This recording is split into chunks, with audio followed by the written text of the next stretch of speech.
Hello and welcome to the Football Philosophy channel, and this is the Player in Focus show after the 0-0 draw against Manchester City on rating the ratings. I put 4 players up on a poll on Twitter for people to vote for on who should be the player in focus this week.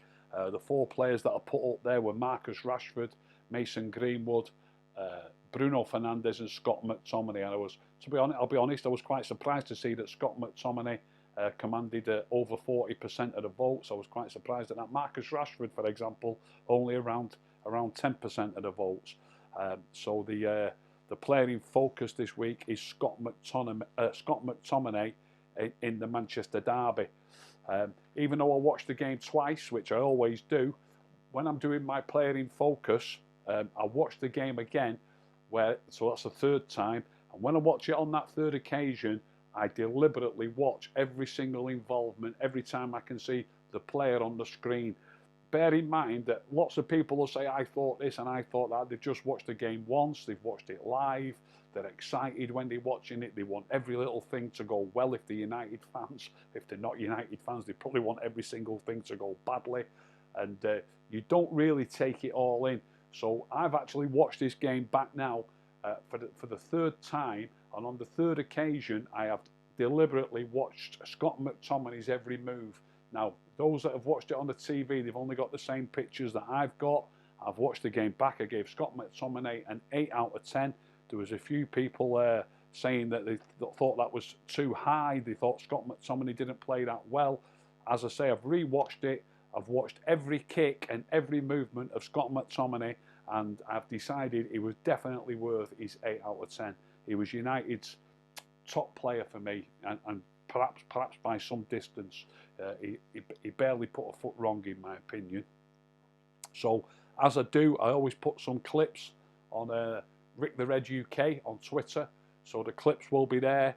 The clips will be there to be seen later this evening, and these are, I'm going to mention now each and every clip. So there's about, how many clips have I got today? I think it's 10 or 11 clips are going to be on Twitter about things that Scott McTominay did in that game. As I say, on every Player in Focus show, I get that it's not all about, because there might be some people who come on and say, oh, it's not all about what you do when you're involved in the play, when you're involved in passing the ball or getting the ball. It's also about your positional play on the field. I do get that. But I can't talk about all that. I can't show clips of him being in the right place just to force the opposition back and things like that. He played central midfield and he did his job diligently. His positional play was perfectly fine. So all these clips are obviously about when he was involved directly in the play. And in the first 2 minutes, you'll see him showing for the ball. This is on clip number 1. You'll see him showing for the ball to give Harry Maguire a way out in the left back spot. It's too crowded. Maguire can't get out, but manages to turn back and pass it across the box first to De Gea. De Gea gives it to Lindelof. Then you'll see McTominay then arrive in the right back area to offer himself to Lindelof. So he's offered to one centre back in the left back spot. Now he's in the right back spot or the right back area, and Lindelof finds McTominay and he gets the ball. He turns away from 2 City players and leaves them for dead basically, and puts a lovely pass into Fred. If you don't think it's a good piece of play, then I think you're probably watching the wrong sport. It's a really, really nice piece of play by a midfield player that looks strong on the ball, and he looks very composed, and his pass to Fred is accurate, and Fred can then shift it back out to the left where there's more space. So that's a nice piece of play. Clip number 2. Pretty simple one, but he wins a loose ball, or he's first to a loose ball, and it's a nice and neat layoff to Lindelof. Just put this one in there because this one is only in there really because he gets fouled by none other than Kevin De Bruyne from behind. A lot of people would probably expect that to be the other way around, McTominay fouling Kevin De Bruyne, but as I say, he beats him to the ball and gets fouled, but still lays it off well to Lindelof. Clip number 3, you'll see a long ball by Bruno towards their defenders. It's eddied back towards United's half, and the ball's dropping to De Bruyne. Now the thing here is, a lot of people don't appreciate how important it is when you're playing against good players, and particularly good players like Kevin De Bruyne. The more you can stop them getting on the ball, the better. If you can't challenge him and win that ball, he might get that ball. You never know the moment. You've got to stop him as often as possible from receiving the ball. That might be the moment where he turns and plays a good pass, maybe gets it back and plays another pass. It could lead to a goal. You've got to stop them at every point. And it's dropping to De Bruyne, and McTominay has to make a bit of a run. There's a good few strides involved and a good leap, and he wins the header and heads the ball back in the opposite direction. And De Bruyne's, De Bruyne was hoping to receive the ball but doesn't get it. McTominay prevents him from getting it. It just made me think quickly about heading. I know Scott McTominay's 6'4" and he will win headers. So I just thought I would count the headers in the game. This is a side issue. This is about clip number 3, but it's a side issue. Scott McTominay headed the ball 9 times in the game, and Fred didn't head the ball at all, not once. Now I know Fred's only about, I don't know what he is. He's a lot shorter than McTominay. But I'm often saying how important it is that you've got midfield players that can win the headers. And quite often, probably at least 50% of the time, I'd say, the headers are not. Obviously, he won that one. He had to beat De Bruyne in the air, and there is another header in one of the other clips later. But a lot of headers for your midfield players and defenders, they're not actually challenging anyone. Sometimes the ball's just there to be headed.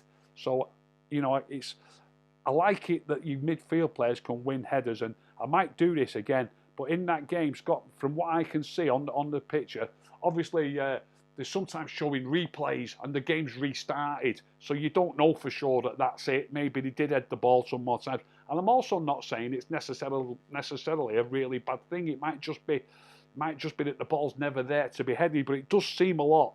Scott McTominay headed the ball 9 times and Fred didn't head it once, and you would expect it to be more even, no matter how tall or how short the players are. No matter how short you are, don't forget, if you're only 5'5", you can still head it if the ball's in your area of the field and it's only 6'6" or 7 foot off the ground. Obviously, when Scott McTominay jumps, he can head it when it's 8 or 9 feet off the ground. So it'd be a different arc, it'd be a different sort of reach, but you should still be getting some headers in the game. So I might watch for that in the next game. That's just a side issue from him winning the header on clip 3 against Kevin De Bruyne. Number 4, you'll see that he shows Wan-Bissaka. You'll see Scott McTominay running towards the right back area. He's pointing to Wan-Bissaka where to roll the ball beyond the City player. Wan-Bissaka rolls it past the City player. McTominay moves into that space, takes one touch and passes a lovely touch to Greenwood. Watch it carefully and you'll see McTominay then run past the player. He's just passed it past the player to Greenwood. He runs past that player, that City player, to receive it back from Greenwood. But Greenwood decides to go for a long ball. If Greenwood would have given the short ball to McTominay, he'd gone beyond that City player. And United might have built, you just never know, but it is the way to play. They might have built a decent attack, but it's a neat piece of play by McTominay. And he asked for it back, but Greenwood went for the long ball. Clip number 5. This, you will see a couple of things here.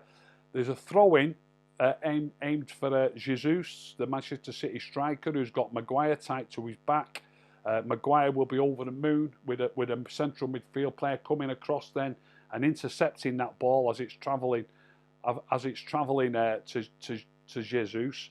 He intercepts it, passes it back to the keeper. It's all neat and tidy, prevents City from building an attack. But then the ball gets passed out to the right. This clip's probably 20 seconds long. Gets passed out to the right, and you'll see McTominay, because that was in the left back area. You'll see him appear in the right back area. And Wan-Bissaka and Scott McTominay do a lovely piece of play between themselves where McTominay receives the ball. He takes a couple of strides to his right to open up an angle. But when he opens up the angle, he's just got to lift his pass a little bit so that the City player can't get his boot to it. And it's a lovely bit of play. It goes to Wan-Bissaka. It then goes back to McTominay. And he puts a great ball, direct, sharp, straight into Bruno's feet. Exactly what somebody wants who's got his back to goal. You don't want to be stretching to your right or stretching to your left. You want it accurate and straight to your feet with good weight on it. And if I'm honest, I think it's an absolutely brilliant piece of play. Have a look at that clip number 5. Rick the Red UK on Twitter. and you will see a superb piece of play by Scott McTominay that you could easily miss when you're watching the game. You could easily miss it by taking a sip of your tea or your coffee or your beer or whatever it is you're doing.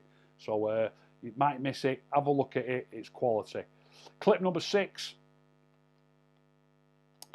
He beats a man in the right back area. He gets fouled. This is in the second half. Now he's running up the field in the right back area, just across the halfway line. He clearly gets fouled, and this is the clip where Rashford might have got a pen if he hadn't have been offside. McTominay's running forward with the ball, clearly gets fouled, collapses on the floor because he's been fouled. But I think he realises a lot of players would stay down. A lot of players would just accept the free kick, but he bounces back up. I think he realises that United are on a decent attack here, a chance of it. Bruno's in space on the right, and we're already 15 yards in front of the halfway line. And Bruno's in space on the right, and I think McTominay realises he's better up jumping up quickly rather than staying down and accepting the free kick. He bounces up, passes it to Bruno. Bruno fires it across the box, and Rashford. It was the one where Rashford gets fouled by Walker, but it turned out Rashford was a couple of feet offside as he ran forward. Obviously, that's not McTominay's fault. It's not Bruno's fault, but it's a lovely piece of play by both McTominay and Bruno. Clip number 7. He dispossesses an opponent with his left foot. It's like taking candy off a baby. He runs forward. There's nothing on. He's looking for a forward pass all the time. There's nothing on, but don't forget, he's just won the ball back with he's got the long legs help. He's got a long reach with his left leg, nicks it off an opponent, runs forward with it, always looking for a forward pass. There's nothing on. He just turns back, gives it to Fred, and we do build up an attack on the other side of the field. Just nice and tidy play, the sort of play that he's involved in time and time again. A similar thing, really. I'm just showing it because it's all simple stuff. Clip number 8, you'll see him involved 3 times in this move, and United need more moves like this in a game where you can't break the opposition down and you're defending a lot. When you're defending a lot, you need to keep the ball for as long as you can so that you're not defending so much. It gives the defenders a breather. That's one thing, and we were defending a lot in this game. But at the same time, when you get a load of passes in, it also improves confidence in the team, and it gives you a chance to try and break them down. So it's all dead simple stuff. But clip number 8, you'll see quite a lot of passes by United players, 3 of which are by McTominay, and it's all nice and simple, but it's all fine. Clip number 9, you'll see the importance of the accuracy and weight of pass to a striker's feet. Anthony Martial's come on as a sub at this stage. McTominay fires a great ball into Martial's feet. It's right at him. As I said earlier, you need the passing to be accurate like this and well weighted. It's not bouncing, it's along the floor. Martial's not got to concern himself with the difficulty of controlling a bouncing ball. He's also not got to stretch. Too many players, they pass a ball to a forward's feet. The forward's got to stretch a little bit to his right, or he's got to stretch a little bit to his left. It needs to be accurate. And this ball from McTominay is perfect. And it's the one where a lot of people will remember it. Comes to Martial. Martial's not got a care in the world about controlling it. Gets it under. Turns to his right, passes it to his right. I think it's Bruno again, but this is the one where the passes then, it was Bruno, passes it to Rashford. Rashford was offside in the previous clip. In this clip, Rashford should control it with his left foot. He miscontrols it, and I think you'll hear the commentator say that it would have been a chance. It would have been a good chance for United if Rashford would have just took it under control, but he didn't. Clip number 10. He receives the ball in the right back area or just in field. He's got De Bruyne on his back. He turns away from De Bruyne. His physical presence, McTominay, is important in things like this. He just turns away from De Bruyne easily. Don't forget, this is Kevin De Bruyne, not any Tom, Dick or Harry. He just leaves him for dead, really. Moves forward with the ball, gives it to Pogba, gets it back from Pogba. Another lovely pass into Martial's feet. Again, dead accurate into Martial's feet. And United build up another attack. And clip number 11, the final one. I spoke about heading. I did explain that you would expect short players to have to head the ball, as quite often, just because the ball comes to them in an area where they can only reach it with the head. I'm not talking about them beating 6'6" players or 6'4" players. I'm talking about 50% of the headers are only are just headers. You've not got to compete with anybody, and it's also not, obviously it can't be too high for you to reach, or else you won't be heading it. But this one is a great header. This is one that I wouldn't expect a shorter player to get. Kevin De Bruyne takes a corner on United's left, on City's right, and it's a real leap. I'd love to know how high the ball is when it comes into the box, but it's a real leap and a real good strong header away by McTominay. And your centre backs and your goalkeeper will be over the moon that you've got a midfield player that can do things like that for you when you're on the defence. So as I said, I've put the 11 clips will be on Twitter later. I've studied every involvement of Scott McTominay's involvements in that game, and I thought, if I'm honest, I think he was absolutely superb. Having watched him so closely, and his 8 out of 10 was a minimum really that he deserved. I don't like giving people 9s anyway, because I literally don't give 10. So if you're going to give a 9, someone's got to be absolutely fantastic. So an 8 out of 10 I think was fair, but he definitely didn't deserve less than that. So the 1 or 2 that have said to me, Scott McTominay an 8, believe me, he was well worth an 8, and I've watched it really closely. I hope you've enjoyed that show. I'll be back tomorrow after the press conference. See what Ollie said, who's fit and who's not fit. Let's see who's fit for Sheffield United after his performance against City. Whoever his partner is, whether it's Fred or Matic or even Pogba, I've got a sneaky feeling Scott McTominay will be playing against Sheffield United. It's a sort of performance where you couldn't really turn round to a player, in my opinion, and say, have a rest this game. So let's see if that happens. If you enjoyed that show, please subscribe. Please tell all your friends. If you didn't enjoy it, don't tell anyone. Keep stum.